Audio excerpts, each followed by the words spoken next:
Hello everyone, അയർലൻഡിലേക്കുള്ള important nursing free റിക്രൂട്ട്മെൻറ്റിൻ്റെ ഒരു അപ്ഡേറ്റ് തരാൻ വേണ്ടിയിട്ടാണ് ഈ ഒരു വീഡിയോ. തിയേറ്റർ എക്സ്പീരിയൻസ് ഉള്ള നഴ്സസിനെയും പീഡിയാട്രിക് എക്സ്പീരിയൻസ് ഉള്ള നഴ്സസിനെയാണ് അവർ ഫ്രീ റിക്രൂട്ട്മെൻറ്റിൽ ഇൻക്ലൂഡ് ചെയ്തിരിക്കുന്നത്.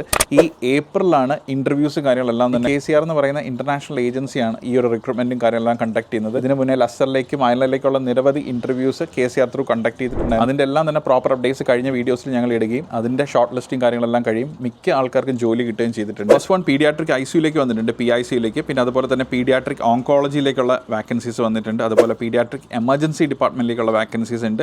അതുപോലെ റീനൽ ആൻഡ് മെറ്റബോളിക്, അതും പീഡിയാട്രിക്കിൻ്റെ. പിന്നെ അതുപോലെ തന്നെ തിയേറ്റർ നഴ്സസിൻ്റെ വാക്കൻസീസും അവർക്കുണ്ട്. പക്ഷേ അതിനകത്ത് എടുത്ത് പറയുന്നുണ്ട് അവിടെ പീഡിയാട്രിക്കിൻ്റെ തിയേറ്റർ എക്സ്പീരിയൻസ് വേണമെന്ന് യാതൊരു നിർബന്ധമില്ല. എസെൻഷ്യൽ റിക്വയർമെൻറ്റ് എന്ന് പറയുന്നത് നിങ്ങൾക്ക് minimum of 5 years nursing experience വേണം. പീഡിയാട്രിക്കിൻ്റെ തന്നെ സെയിം എക്സ്പീരിയൻസ് നിങ്ങൾക്ക് ഉണ്ടായിരിക്കണം. IELTS ആണെങ്കിലും OET ആണെന്നുണ്ടെങ്കിലും ഏതെങ്കിലും ഒരു മൊഡ്യൂളിന് C+ അല്ലെങ്കിൽ 6.5 ആണെന്നുണ്ടെങ്കിൽ സ്കോർ, അയർലൻഡ് സ്കോർ ക്രൈറ്റീരിയ നിങ്ങൾ മീറ്റ് ചെയ്യുന്നുണ്ടായിരിക്കും ഉറപ്പായിട്ട്. സോ ബെനിഫിറ്റ്സിൽ പറയുന്നത് സാലറി എന്ന് പറയുന്നത് 36,919 തൊട്ട് 54,928 euros ആണ് പറയുന്നത്. ഈ ജോബിനെ പറ്റിയുള്ള ഡീറ്റെയിൽഡ് വീഡിയോ നമ്മുടെ യൂട്യൂബ് ചാനൽ ഇട്ടിട്ടുണ്ട്. നിങ്ങളത് ക്ലിയർ ആയിട്ട് കാണുക. അതിനകത്ത് റീഇംബേഴ്സ്മെൻറ്റ് പാക്കേജും റീലൊക്കേഷൻ പാക്കേജും പ്രിപ്പറേഷൻ എങ്ങനെയാണെന്നും ഷോർട്ട് ലിസ്റ്റിങ്ങിൻ്റെ കാര്യങ്ങളൊക്കെ എപ്പോഴായിരിക്കും വരിക എന്നുള്ള കാര്യങ്ങളും ഒക്കെ അതിനകത്ത് പറയുന്നുണ്ട് കേട്ടോ. അപ്പോൾ നിങ്ങൾ കംപ്ലീറ്റ് ആയിട്ട് ആ ഒരു വീഡിയോ ഒന്ന് കാണുക.